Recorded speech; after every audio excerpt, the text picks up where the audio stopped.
পরে এই জায়গাতে বউ ফোন দিয়ে নেছে, ফোন দিয়ে এরকম লোকজন নিয়ে ধরছে। ধরার পরে আমার রাত্রে ফোন দিছে যে এই জায়গায় এরকম হয়েছে, গ্যাঞ্জাম হয়েছে, তুই আয়। আমি কিছু যে এত রাত্রে তাহলে একটা মাই মানুষ যাওয়া সম্ভব না, আমি সকালে যাম। পরে হ্যাঁ করে কইছি যে ভাই আমি সকালে আইতেছি।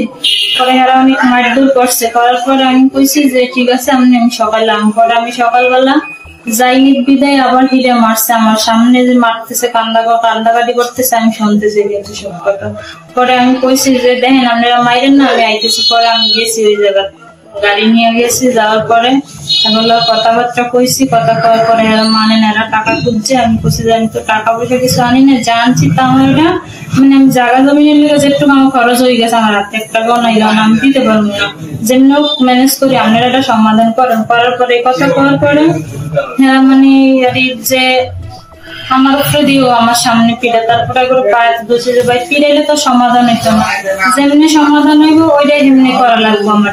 পরে আমি হ্যাঁ করে করার পরে কতক্ষণ বয়ে রয়েছি, আমি গাড়িওয়ালার আবার আমার বাড়িতে পাঠাইছি আমার শ্বশুরের নেওয়ার লিগে।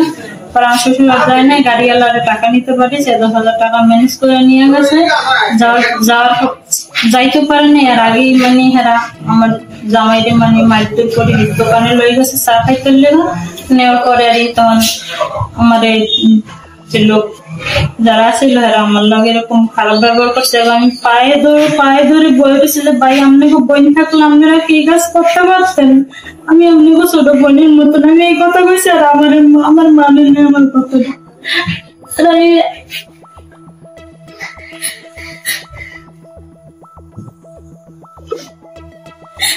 লোকটা এই যে